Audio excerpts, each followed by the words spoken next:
영상으로 함께 예배하시는 모든 성도님들과 가정 가운데 하나님 평강이 함께 하시길 축복합니다. 우리 함께 말씀 보겠습니다. 마태복음 5장 9절 말씀입니다. 마태복음 5장 9절 말씀 우리 함께 읽겠습니다.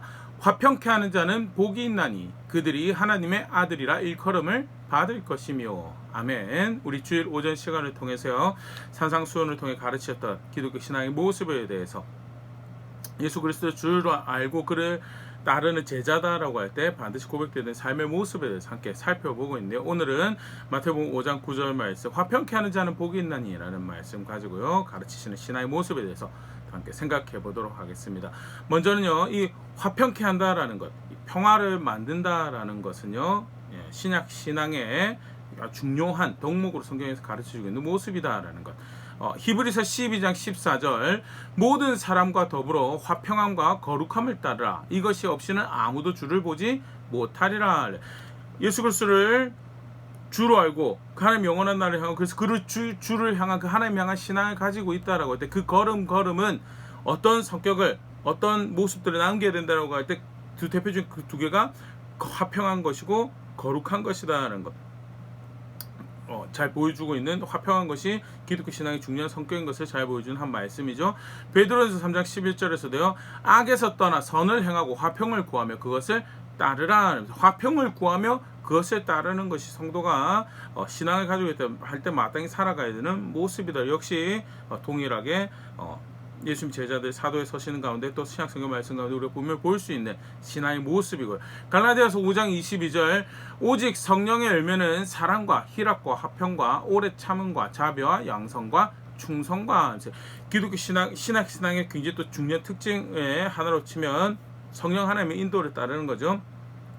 성령 하나님의 도우심을 따라서 예수님을 주로 알고 예수님을 주로 믿고, 그 성령 하나님의 인도를 따라서 영원한 하나님 나라를 향한 여정을 지속적으로 이어가며 예수 그리스도를 닮아가는 자리에 있는 것이 기독교 신앙이죠. 그렇다고 할 때 그 진짜 성령 하나님의 인도를 따른다고 하면 만들어내는 그 구체적인 열매가 있는데, 좀 전에 읽었던 대로 그 중에 분명한 하나가 화평이다는, 성령 인도를 따르다고 할 때 열매도 화평이고, 예수 그리스도를 주로 알고 그를 향한다라고 할 때도 그런 거는 고백해야 되는 것이 화평함이고, 교회가 마땅히 살아가는 그 관계 가운데 펼쳐내야 되는 모습이 화평을 구하며 그것이 따르는 것이다라고 가르쳐 준 것이 기독교 신앙의 모습이라는 것. 그래서 오늘 우리가 살펴봤던 말씀은요, 단순한 도덕적으로 뭔가 선을 더 하나를 더 한다라는 그런 뉘앙스보다는요, 기독교 신앙을 이해하는 굉장히 중요한 말씀이다라는 것 정리하실 수 있으면 좋을 것 같고요. 그렇다면 실제로 우리가 평화를 만든다고 하는데 이것이 무슨 말인가? 기독교에서 말하는, 성경에서 가르치는 평화는 어떤 평화를 말하는 건가? 솔직히 우리가 화평케 한다라고 했을 때 일반적으로 이 단어 자체가 우리에게 의미하는 바는요, 원만한 관계를 만드는 거죠. 갈등을 제거하고 문제를 일으키지 않는 것. 근데 실제로 성경 안에서도 그런 뉘앙스로 이 관계 가운데 평화를 만들고 화평케 하는 것이 표현이 되는 것들 정황을 사실 좀 보일 수 있습니다. 로마서 12장 18절 할 수 있거든 너희로서는 모든 사람과 더불어 화목하라. 모든 사람과 더불어 화목하라는 것은 분명히 속칭 쉽게 말해서 좀 전에도 이야기했던 원만한 관계를 만드는 것을 의미하는 것처럼 그렇게 보여지죠.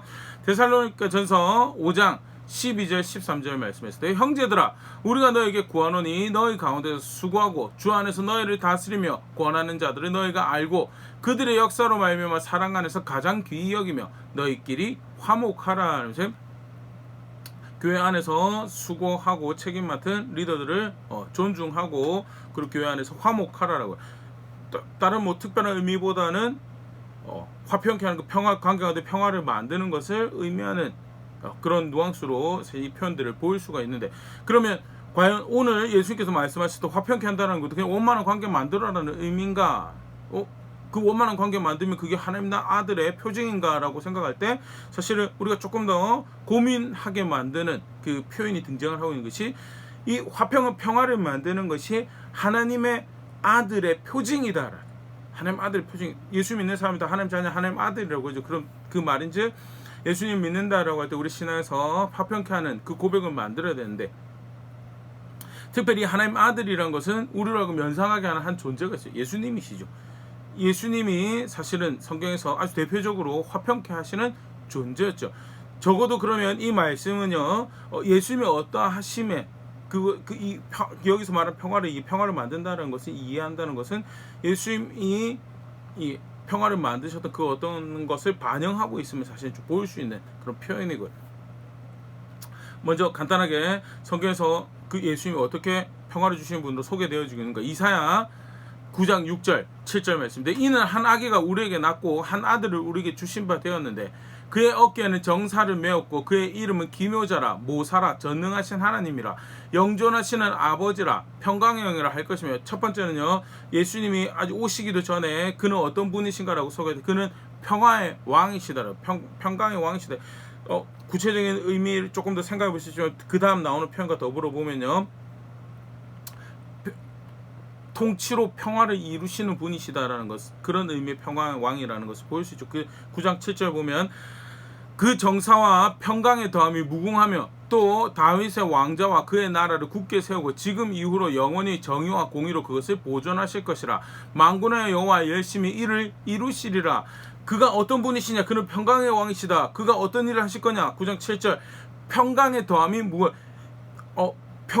평화를 더하시는 것이 끝이 없다라고 표현되어지는, 쉽게 말해서 평화의 나라를 세우시고 평화의 나라를 통치를 이루어 가시는 그런 분이시다라고 소개가 되어지고 있죠. 다른 본문에서도요, 구원을 베푸시는 그 메시아를 통해서 행하실 백성들이 펼쳐가실 일에 대해서 이사야 32장 16절 18절 그때 정의가 광야에 거하며 공의가 아름다운 밭에 거하리니, 정의가 광야에 거하고 공의가 아름다운 밭에 거한다는 말은 하나님의 정의가, 하나님 공의가, 하나님 통치가 광야, 거친 잊어버린 땅 같은 곳에도 또 아름답게 귀히 여기는 밭, 그러니까 온 나라에 온 하나님 백성의 영역에 미쳐질 거다라면서 17절 공의의 열매는, 근데 그 통치의 열매가 뭐냐?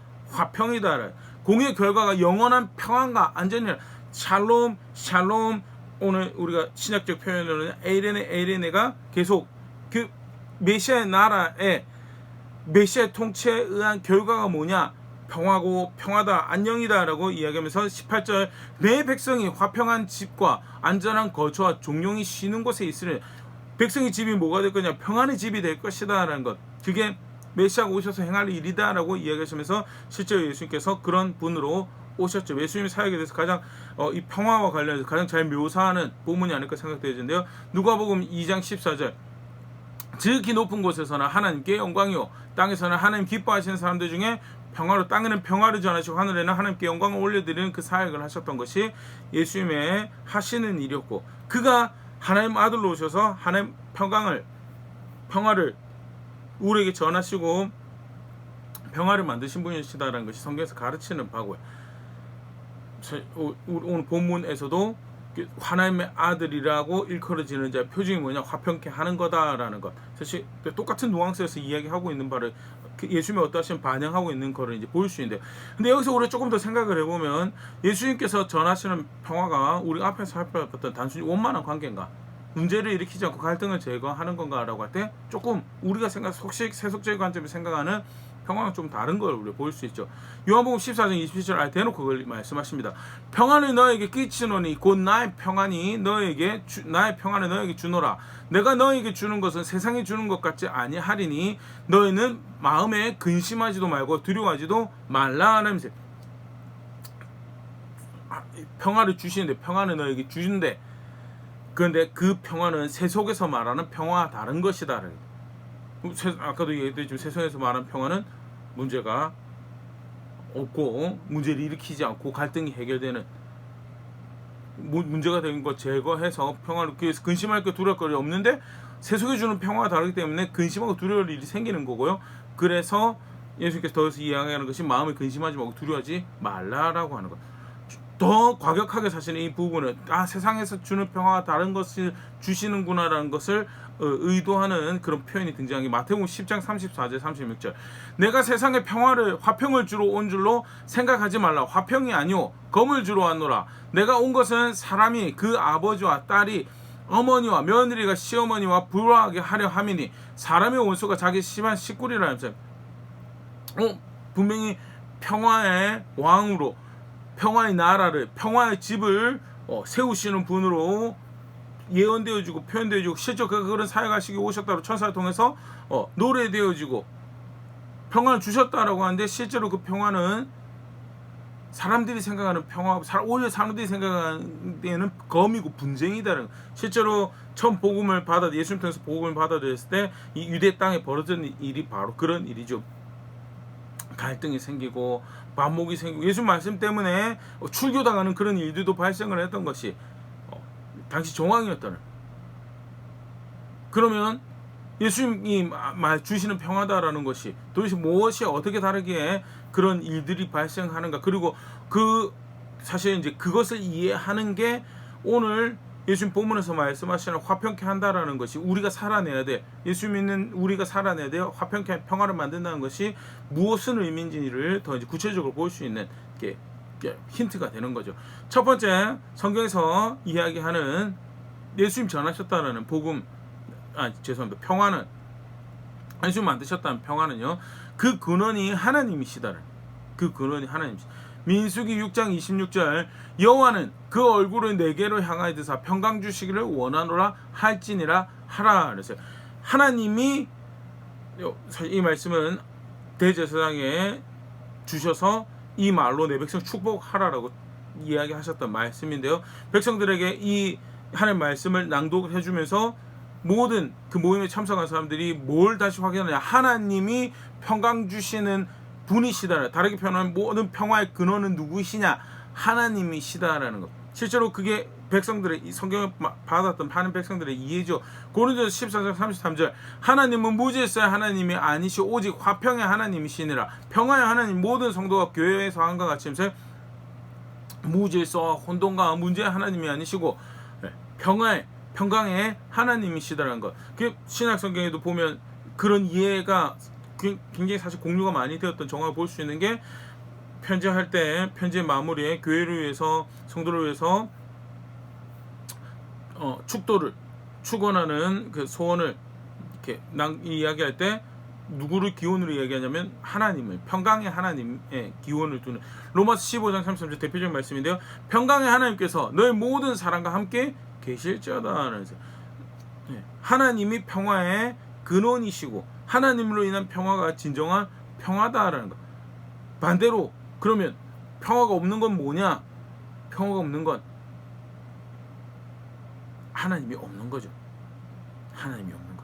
실제로 사실 그 역사가 이제 속칭 기록하고 알려진 역사가 존재한 이후에 전쟁과 갈등은 한 번도 끊어진 적이 없다라는 것이 전쟁 역사를 공부하시는 분들이 하는 이야기인데요. 왜 그러면 하나님이 세상을 만드신 하나님은 평강의 하나님, 평화를 주시기 원하시는 분이시고, 그는 평화의 하나님, 평강의 하나님이라고 모든 하나님 백성을 통해서 알려주셨는데 왜 그렇게 갈등과 문제가 있는가라고 하는 것. 성경은요, 그게 왜 있느냐라고 하면 사람이, 하나님 문제가 아니고 사람이 그 마음에 그 삶의 평화가 없기 때문에. 예레미야 17장 9절, 만물보다 거짓되고 심히 부패한 것은 마음이라 누가 능히 이를 알려마는. 사실 겉으로 드러나는 전쟁, 겉으로 드러나는 분쟁, 겉으로 드러나는 갈등 등 문제들은 결국 사실은 사람의 어떠함을 반영하는 거죠. 사람이 마음이 거짓되고 사람이 마음이 부패하기 때문에 문제가 발생하는 거고 갈등이 있는 것이고 거기에 평화가 없는 것이다라는. 실제로 좀 간단하게 역사를 이야기했었는데요, 예수님께서 이 말씀을 하신 무렵이 당시가 어떤 시대였느냐, 팍스 로마나라고 해서 로마에 의한 평화가 있는 시대다라고. 역사적 정황을 치면 두 번의 큰 내전이 이제 정리가 되죠. 두 번의 큰 내전이 정리가 되고, 속칭 이제 황제가 초대 황제가 어거스투스가 세워지면서 로마의 그 황제로 인한 그 권력과 그 질서로 인한 평화가 도래했다고. 내부적으로도 안정을 가져가고 국경도 안전하고 그런 시대가 도래했다라고 이야기들. 많은 평화를 구축하려고 노력했고 그게 열매가 맺었던 시대라고 일컬어진 시대였고요. 단순히 그때만 그런가요? 뭐 비슷한 유사한 표현을 사용했던 시대가 이제 팍스 브리타니카라고 영국에 의해서 이제 정점은 빅토리아 여왕이죠. 영국이 그 해상의 힘을, 절대적인 힘을 가지고, 물론 네덜란드, 포르투갈, 스페인 여전히 해상에서 작은 권력들로 존재하지만 큰 권력, 큰 힘인 영국에 의해서 어느 정도 질서가 정리가 되고 평화가 찾아왔다라는 그런 의미에 사용했던 것이 팍스 브리타니카라는 표현이 있고요. 또 그 이후에는 이제 1차, 2차 세계대전 이후에 팍스 아메리카나라고 미국이 2차 세계대전 이후에 이제 세계 질서의 중심으로 이제 부상을 하면서 결국 미국에 의한 특별히 이제 냉전이 끝나고 나서 더 구체적으로 분명히 미국에 의한 질서가 잡혔다라고 이야기되는 시대가 도래했고요. 나름 속치 그 자기들의 질서로 평화를 구축하는 시도들을 계속 해왔던 거죠. 요즘은 팍시니카라는 표현을 이제 뭐 사용한다고 그러는데 중국에 의한 평화라고 이제 문제적인 표현인 것을 우리는 다 알고 있죠. 그럼 나름 중국이 질서로 권력으로 부상하여서 이제 1대1로 사업 같은 거라든지 막 확장 인프라 확장 중국에 의해서 평화가 전달되고 중국에 의해서 주변 나라들이 이익을 본다라는 그들 나름의 그 이해를 철학을 이제 이렇게 퍼뜨렸던 이런 정황이 있는데요. 근데 실제로 그게 그런 시도들이 나름 그렇게 해서 갈등을 없애고 문제를 없앤다는 시도가 과연 열매를 맺은가? 뭐 사실 비슷한 수적으로 하나 더 생각을 해볼 수 있는 게 유엔이라는 게 있죠. 2차 세계대전 이후에 그들의 이 목적 그 헌장의 제 첫 번째 항목입니다. 왜 유엔이 존재하는가 할 때 국제 평화와 안전을 위해서 그것을 유지하기 위해서 유엔이 존재한다라고 했는데 과연 2차 세계대전 이후에 유엔이 만들어지고 난 다음에 유엔에 의해서 많은 평화가 만들어지고 갈등이 잠재워지고 문제가 해결되었는가? 실제로 그렇지 않죠. 앞에 잠깐 사실은 이야기 드렸었지만 팍스 로마나라는 것도 로마 사람들, 특히 로마에 살고 있는 권력층들의 입장에서는 나름의 평화가 찾아왔다고 생각할지 모르지만 식민지에 살아가던 사람들은 절대 평화가 아니었죠. 팍스 브리타니카도 마찬가지고요. 영국, 특별히 그 시대에 참 힘들게 살았던 영국 사람들, 죄송합니다. 인도 사람들, 또 동남아시아 여러 영국 식민지의 사람들, 사실 그 영국의 그 불의함, 그 영국에 의한 질서, 영국의 평화가 얼마나 불의했는가를 지금도 그 열매를 받아먹고 있는 것이 아프리카의 분쟁들이죠. 팍스 아메리카노도 마찬가지죠.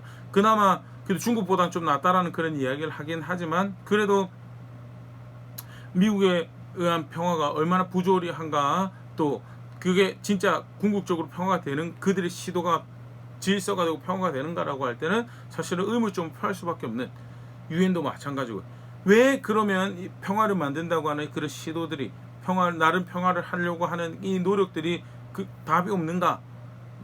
좀 전에 얘기했죠. 만물보다 거짓되고 부패한 것이 사람 마음이고, 사실 그 갈등과 분쟁은 다 사람의 마음이 어떠한 것을 반영. 그럼 왜 사람의 마음을 반영하고 살아가는 그 모든 관계가 그 모양이 되는 건가? 갈등과 문제가 야기되는 건가?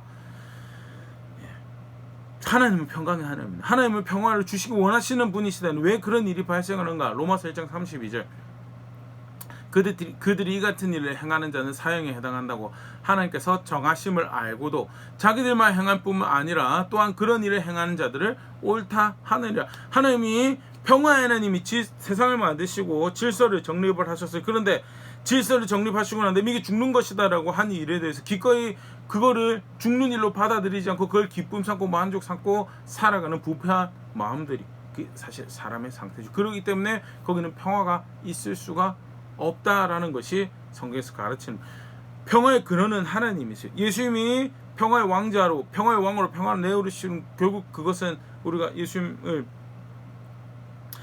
이 땅에 오셔서 사역하셨던 대표적인 방향성과 그가 펼쳐가셨던 결국 평화의 하나님의 뜻을 이루시는 거고, 평화의 하나님께서 약속하신 것을 성취하시는 그 사역, 그렇게 해서 궁극적으로 그가 평화로서 이 땅에 오셔서 그 뜻을 펼쳐나가셨고, 반대로 그 하나님이 없으면 간단하게 살펴봤던 이 사람의 모습에서 우리 분명히 알 수 있지만 거기는 평화가 없다라는, 다르게 표현하면요, 쉽게 말해서 원만한 관계가 또는 문제를 제거하고 갈등을 제거한다는 것이 하나님 뜻 밖에 있으면 사실 그거는 성경에서 말하는 평화가 아니다라는 거예요.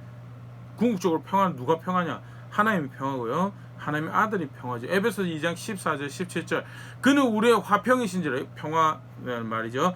둘로 하나를 만드사 원수된 것 곧 중간에 막힌 담을 자기 육체로 하시고 법조문으로 된 계명의 율법을 폐하셨으니 이는 이 둘로 자기 안에서 한 세 사람을 지어 화평하게 하시고 또 십자가로 이 둘을 한 몸으로 하나님과 화목하게 하려 하심이라. 원수된 것을 십자가로 소멸하시고 또 오셔서 먼데 있는 너에게 평안을 전하시고 가까이 있는 자들에게 평안을 전하셨으니.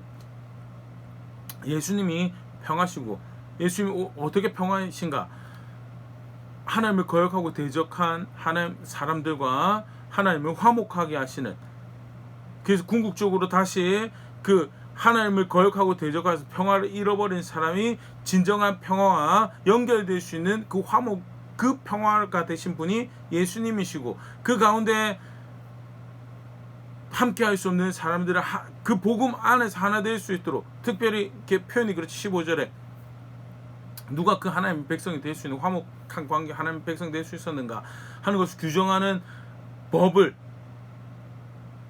더 이상 이제 법으로 하나님 백성이 되는 것이 아니잖아요. 여기서 불법 했다는 말은 그런 말이죠. 율법 자체가 더 이상 무용지물이다, 그런 의미가 아니고요. 하나님 백성 되는 것이 법에 의해서 되는 것이 예수 그리스도 안에서 예수 그리스도 믿음으로써 되는 것이기 때문에 법이 그런 의미에서 폐해졌다고 이야기하면서, 그전에는 법에 의해서 법 밖에 사는 사람으로 규정되었던 사람들이 예수 그리스도 안에서 아브라함의 후손들하고 화목할 수 있는, 하나가 될 수 있는 평화를 가지고 오신 분이 예수님이시고, 그런 측면에서 하나님의 아들이 평화다라는 것, 하나님이 평화고 하나님 아들이 평화다라고 가르치는 것이 성경의 평화고요. 그래서 그의 법, 그의 통치, 그의 진리 가운데 있는 것이, 그게 평화를 누리는 거고요. 그게 진정한 하나님 백성들이 갈망한, 아까도 이사야 그런 표현 등장했죠. 예. 공의가, 정의가 광야에 거하고 공의가 아름다운 밭에 거하리니 그 통치의 열매가, 공의의, 하나님의 정의의 열매가 화평이고 공의의 결과가 영원한 평화다. 그게 성경에서 말하는 평화다라는 것. 그리고 오늘 적어도 아까 잠깐 문맥상에 볼 때 관계적인 평화를 이야기하는 것도 물론 있습니다. 근데 그 평화가 단순히 우리가 생각하는 네가 모나지 말고 내가 모나지 말고 서로 문제 일으키고 말하지 말고 나도 아무 말 안 할 테니까 너도 아무 말 하지 말고 그냥 좋은 게 좋은 걸로 지내자, 그 평화를 의미한 게 절대 아니다라는 거. 왜? 그 평화는 우리가 볼 때 평화인지 모르겠지만 그렇게 해가지고 그게 하나님하고 연결되는, 링크가 되는 진짜 평화의 근원이신 하나님 룰 아래 존재하는 평화인가 고민하고, 그럴 때 그게 진짜 평화가 되는 것이지, 안 그러면 팍스 로마나라고 하면서 사실은 덮어놓은 거짓 평화고, 팍스 브리타니카라고 이야기하는데 팍스 아메리카나라고 이야기하는데 덮어놓은 평화인 모양밖에 될 수 없다는 게 성경에서 규정하는 평화. 절대 그래서 사람에 의해서 평화가 만들어질 수 없고, 성경에서 말하는 평화는 오직 평화이신 하나님과 그의 아들이신 예수 그리스도를 통한 평화 말고는 존재하지 않죠. 그런 측면에서 화평케 하는 자가 복이 있다라고 이야기되어지고, 사실 적어도 그런 모습이 하나님 아들의 표징이라고 이야기된 신앙으로서의 평화를 의미하는 것임에 대해서 보일 수 있고, 사실 이제 그걸 한 말씀 안에서 더 구체적으로 이제 보일 수 있는 대목이 고린도서 5장 18절에서 20절 말씀이죠. 모든 것이 하나님께로서 났으며 그가 그리스도로 말미암아 우리를 자기와 화목하게 하시려고 또 우리에게 화목하게 하는 직분을 주셨으니 곧 하나님께서 그리스도 안에 계시사 세상을 자기와 화목하게 하시며 그들의 죄를 그들에게 돌리지 아니하시고 화목하게 하는 말씀을 우리에게 부탁하셨느니라. 그러므로 우리가 그리스도를 대신하여 사신이 되어 하나님이 우리를 통하여 너희를 권면하시는 것과 같이 그리스도 대신하여 간청하는 너희는 하나님과 화목하라는, 먼저 복음을 받은 자들이 사도가, 특히 이 경우 바울이죠. 뭐라고 그러냐면 하나님께서 우리에게 화목하게 하는 직분을 주셨다고. 사실 그거는 그리스도 안에 있는 건데,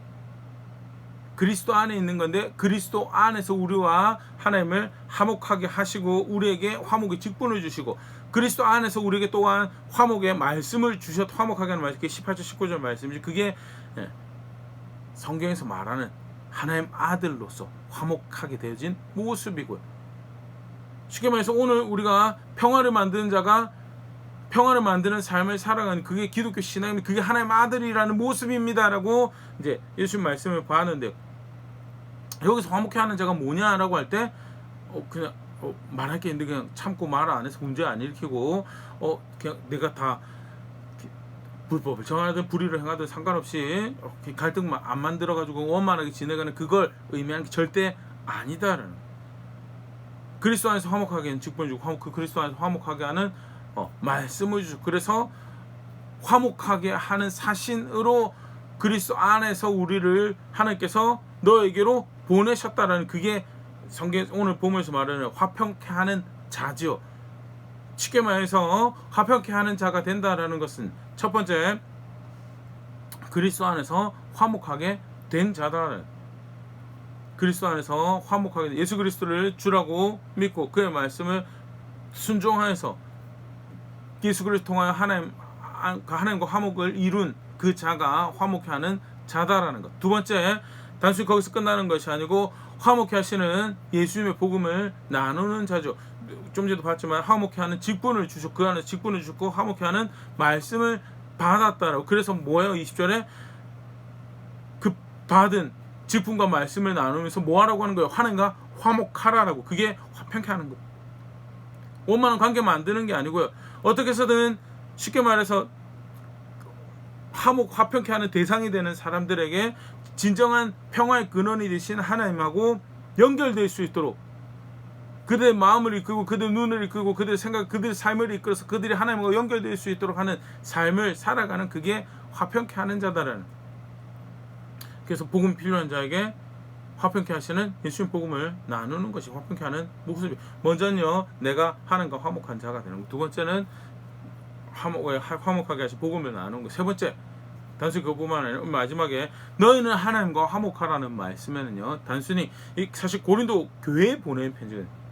그들이 복음이 없었는가? 복음이 없었던 건 아니지. 복음이 있었죠. 그럼에도 불구하고 뭐예요? 자신들의 왜곡된 이해와 사도가 전해준 복음을 결합하여서 사도가 가르치는 대로 믿는 그 복음에 있었던 것이 아니고 뭔가 이상한, 엄격하게 따지면 사실은 변질된 신앙의 모습을 가지고 있었던 거죠. 그래서 그 자리에서 옮겨져 진리에 동의하는 삶을 옮겨오라고 이야기하는 것이 너희는 하나님과 화목하라는 거죠. 여기서 하나님과 화목하라는 건 예수 믿으라는 말이 절대 아니고요. 원만하게 살아라는 말도 절대 아니고요. 관계 가운데 이제 하나님 말씀에 동의하여서 하나님 예수 그리스도가 펼쳐가는 그 통치 아래 자신의 삶을 내려놓고, 쉽게 말해서 예수님 말씀 순종해서 살아갈 거에 대해서 이야기하면서 바로 잡을 것을 바로 잡는 거죠. 그게 화평케 하는 거예요. 화평케. 아까도 잠깐 얘기 드렸지만요, 평화의 근원이 하나님이시죠. 평화의 근원과 연결될 수 있는 유일한 방법은 예수 그리스도 안에 있는 거고요. 그러면 그 화평케 평화를 만든다라고 우리가 예수님이 될 수 있는 건 아니죠. 이거 화평케 한다라고 말은 뭐냐? 사람들이 예수님께로 인도해 가는, 예수님께로 인도해 간다라고 하는 것은 복음 필요하죠. 복음 전하는 것도 되겠지만요. 구체적으로 예수님 말씀에 따라 살 수 있도록 마음을 인도하고 생각을 인도하고 하는, 그게 사실은 화평케 하는 거예요. 그런 정황을 사실 보일 수 있는 거, 문맥 안에서 조금 생각을 해보면, 우리 지난 시간에 살펴봤던 것이 마음이 청결한 거예요. 마음이 청결. 사실 마음이 청결한 거 앞에는 긍휼을 여긴 자를, 긍휼을, 그 앞에는 더 다시 처음부터 보면 마음이 가난한 자, 복이 있다라고 이제 사실은 근데 소망이 없구나라는 그 자가 사실 예수 믿는 자죠. 소망이 없구나라는 가운데 그 소망이 없는 상태로 인해서 아파하는 거예요. 아파하는 그 모습에 애통하는 자고, 소망이 스스로의 파산난 상태, 스스로가 소망이 없는 상태, 그래서 그걸로 인해서 애통하는 자리에 있으면서 겸손한, 온유한 자죠. 하나님 앞에 스스로 겸손하고 여호와께 소망을 둔다라는 표현을 우리가 살펴봤는데, 하나님 앞에 겸손하고요. 그리고 자신에게서 나올 수 없는 의에 대해서 굶주리고 갈급해하는 자세를 가지는 거예요. 그 가운데 하나님 긍휼을 바라고 그 가운데 마음을 정결하고 그 문맥 안에 함께 존재하는 화평케 하는 거다라는, 단순히 원만한 관계를 만드는, 갈등을 제거하고 문제를 제거하는 게 아니고, 여기서 화평은요, 여기서 기독교에 말하는 성경에서 가르치는 평화는요, 어떻게 해서든 평화의 근원이신 하나님과 함께하는, 평화의 근원이신 하나님의 그 질서 가운데 머무는 것을, 그걸 평화라고 그러고, 그걸 돕는 것이, 그 자리로 인도해 가는 것이, 그게 화평케 하는 거죠. 아까 잠깐 얘기했던 문맥을 결국 사실은 그런 사람들이 마주할 수밖에 없는 게 뭐죠? 그 다음에 등장하는 박해받는 자들, 어려움 당하는 자들. 교회 역사에서 펼쳐진 건데요. 먼저는 화평케 한다는 것이 어떤 의미인지에 대해서, 기독교에서 평화를 만들어 간다는 것이 어떤 의미인가에 대해서 다시 분명히 할 수 있으면 좋겠어요. 아까도 얘기했지만 성경에도 다시 그런 뉘앙스로 이 표현이 사용된, 평화를 만든다는, 화평케 한다는 표현이 사용되어지는 정황이 있습니다. 근데 특별히 오늘 본문과 관련해서 예수님이 하나님 아들이다라고, 그게 하나님 아들이라고 이야기하는 게 단순히 원만한 관계 만들었기 때문에 하나님 아들이라고 이야기, 그거는 사실은 앞뒤 문맥 전혀 상관없이 이야기하는, 그렇기 때문에 저자의 의도와는 다른 결론으로 갈 수밖에 없는 해석이라 생각되어져요. 성경 전체 안에서 평화는 누구에게 속한 것인가? 하나님께 속한 것이고, 근데 뭐 때문에 그 평화를 못 누리고 평화가 깨진 상태에 살아가는 거, 결국 죄 때문이고, 그런 우리에게 평화를 전하신 분이 우리에게 오신 하나님 아들이시고, 그렇기 때문에 우리가 평화를 만든다고 우리가 만들어내서 평화가 아니죠. 우리가 없는 건 우리 마음, 시꺼먼 우리 마음 때문에 발생하는 문제와 갈등이고요. 그렇기 때문에 화평을 만든다는 것은 1차적으로 내가 그 평화의 복음이신 예수 그리스도 주로 아는 삶을 살아가는, 내가 화목하게 내 안에 화목하는 게 없기 때문에 화목한 걸 내놓지 못하는 게 아니고, 내가 예수 그리스도의 말씀에, 예수 그리스도 통찰에 내 삶에 내려놔서 화목을 나눌 수 있는 그런 사람이 되는 것이 첫 번째고요. 두 번째는 복음을 나누는, 예수 그리스도 화목케 하는 복음이 필요한 자에게 복음을 나누는 것이 두 번째 모습. 세 번째는 관계 안에서 실제로 하나님의 질서를, 하나님의 통치를 바라고, 그것이 필요한 것에, 수정이 필요한 것에 단순히 갈등을 피하지 이러면서 외면하고 불의를 용납하고 불의와 타협하고 물에 물 탄 듯 술에 술 탄 듯 해가지고 전혀 이거는 뭐가 평화인지도 구분이 안 가는 그런 선택을 만들어가는 것이 아니고, 하나님이 평화이고 하나님 통치가 평화인 것을 인정하고 고백하고, 그러기 때문에 그 다음 장면에서 갈등을 초래하고 야기하는 그런 삶을 살아가는 것을 의미하는 게 오늘 본문을 화평케 하는 거다라는 겁니다. 마지막 하나 볼 텐데요. 야고보서 3장 17절 18절. 오직 위로부터 난 지혜는 첫째 성결하고, 다음에 화평하고 관용하고 양순하며 긍휼과 선한 열매가 가득하고 편견과 거짓이 없나니, 화평하게 한 자들은 화평으로 심어 의의 열매를 거두느니라. 위로부터 난 지혜는, 우리가 따라야 되는 하는 백성으로서 삶의 모습은 첫째 성결, 둘째가 화평이에요. 성결한 위에 세워가는 화평이다. 성결한 위에 세워가는, 성결한 위에 세우지 않는 화평은요, 하나님이 없는 거짓 평화죠. 실제로 사실은 거짓된 평화를 이야기했던 구약의 여러 정황들도 우리가 볼 수 있는데요. 성결이 없는 평화를, 사람은 그걸 평화라고 생각해요. 근데 오늘 우리가 간단히 살펴보면 성경은 그걸 평화라고 하지 않는다. 하나님 앞에서 그 하나님 말씀에 동의하는 거룩한 삶을 살아가는, 그것이 있어야지 그 가운데 만들어지는 평화가 성경에서 말하는 평화고요. 그게 하나님 백성이 따라야 되는 신앙의 모습이, 첫째 성결하고 둘째 화평, 그 다음에 관용하고 양순하고. 화평이 먼저 가면 안 되고 관용이 먼저 가면 안 되고, 안타깝지만 그런 실수를 대표적으로 한 게 교회 그 통합 운동이 WCC 운동이죠. 취지는 좋아요. 우리가 하나 되자 함께 하자라는 거. 그런데 성결이 없는 하나를 만들죠. 성결이 없는 하나를 만드니까 이제 각자 다른 그리스도가 존재할 수 있고, 각 종교에 다른 그리스도가 존재했고, 각 종교에 하나님 말고 예수 그리스도 말고 구원이 존재할 수 있다라는 그런 타협점까지 가는 게 안타깝지만, 성결이 없이 교회가 화평을 이야기하고 성결이 없이 교회가 관용을 이야기할 때 발생하는 일이고요. 이제 뭐가 기독교인지 모르게 되는 거죠. 그걸 왜 교회라고 불러야 되는지도 이유가 없어지는 그런 모습으로 가게 돼요. 야고보가 그래서 분명히 이야기해요. 첫째 성결이고 둘째 화평이다. 오늘 우리가 본문에서 이해해야 되는 화평케 하는 것도 예수 그리스도 제외하고요, 하나님 제외하고 평화는 없다라는 그 기반에서 출발해요. 평화는 나에게도 없는 것이고, 누가 평화냐? 하나님 평화다. 그렇기 때문에 나도 나도 하나님께 연결되어 있어야 되는 것이 진정한 평화를 바라는 모습이고, 그리고 내가 평화의 하나님과 연결되어 있는 자리, 동행하는 자리, 함께하는 자리에서 그가 의도하신 대로 평화를 나눈 자리에 있다라고 하는 것도 나랑 연결하는 것도 아니고 내 마음에 흡족하고 내 마음을 기쁘게 하는 뭔가를 우리 만들어가는 것, 그게 절대 평화가 아니다라는 것. 어떻게 해서든 하나님과 함께하고 하나님이 우리의 평화를 주신 예수 그리스도 함께하고 그의 복음을 전하고 그 앞에서 그와 동행하는 걸음걸음을 살아가도록 하고, 그렇게 돕고 만드는 게 그게 화평케 하는 거고, 그런 자가 하나님의 아들이라고 일컬음을 받을 거. 하나님 앞에서 그가 네가 진정 내 자녀구나, 내 하나님 내 아들이구나라고 인정받는 자리에 있는 모습이다라는 것. 네. 간단하게 살펴봤습니다. 굉장히 신앙의 중요한 모습들을 다 이렇게 복합적으로 살펴볼 수 있도록, 또 그것을 담고 있는 그런 표현이 화목케 한다라는, 그게 하나님 아들의 모습이다라는 건데요. 아까 시작할 때도 이야기 드렸지만 단순히 어떤 도덕적인 삶을, 엑스트라 도덕적인 삶을 살아가 수고를 이야기하는 게 아니고 신앙을 가지고 있다라고 할 때 반드시 하나님 아들이면 하나님 자녀라면 하나님 백성으로 살아가야 되는 모습이다라는 것. 모습에서 오늘 말씀 다시 한번 고민해 볼 수 있으면 좋고, 두 번째는 무엇을 평화라고 믿고 있는가? 무엇을 평화라고 믿고 있는가? 다시 오늘 말씀하면서 좀 생각해 볼 수 있으면 좋을 것 같습니다.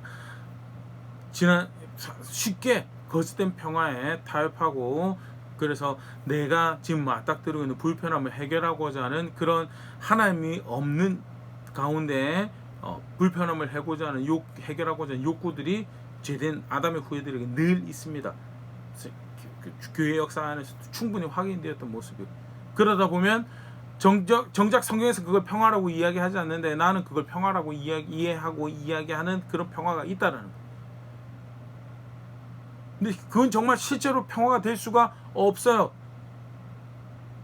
온갖 불의를 용납하면서 그냥 단순히 내가 불편하지 않으니까 그게 평화다라고 하는 것은요, 사람 볼 때는 그거는 불의에 타협하고 불의에 동의하고 다른 거짓 평화의 양심을 잃어버리는 것이, 그건 절대 평화가 아니다라는 거예요. 나는 무엇을 평화라고 믿고 있는. 그렇기 때문에 어떤 평화를 갈망하고 무슨 수고를 기울이고 있는, 그게 불에 타협하는 게 평화가 아니라는 분명한 기준이 있다면요, 어떻게 해서든 하나님하고 동행하는 평화를 만들어가기 위해서 그렇게 수고하고 노력하겠죠. 근데 그게 아니면요, 순간순간 여러 가지 다양한 생각들, 다양한 아이디어와 동의하고 타협하면서 그것 가운데 평화를 얻을 수 있을 거나 착각을 하겠네. 도대체 무엇을 평화라고 생각하고 무엇이 평화를 만들어가는 길이라고 생각을 하는가 말씀하신데, 다시 한번 점검해 볼 수 있으면 좋을 것 같고, 예수 그리스도 복음을 받았다는 것은 아까도 우리 고린도서 말씀 봤지만요, 화목해 하는 직책을 부여받았고 화목해 하는 말씀을 받은 거예요. 그래서 우리는 우리 관계 가운데 하나님과 화목하라라고 도전하고, 그리고 그렇게 관계 가운데 평화이신 하나님을 나누고 자랑하고 알리는 소명과 책임감 가운데 있다는 것. 가르치신 대로 겸손하게 배워가며 내가 먼저 하나님과 화목한 자리에서 사랑하는 자녀들에게, 사랑하는 가족, 친지들에게, 친구, 이웃에게 무엇이 진정 평화를 바라고 무엇이 평화를 만들어가는 건가에 대해서 그런 고백해가고, 또 그런 도움들을 실제적으로 나누며 하나님 자녀답게 살아간 자리에 있는, 그렇게 살아간 자리에 있는 제가 될 수 있으면 좋을 것 같고, 함께 빚어져가는 우리 교회 될 수 있으면 좋을 것 같습니다.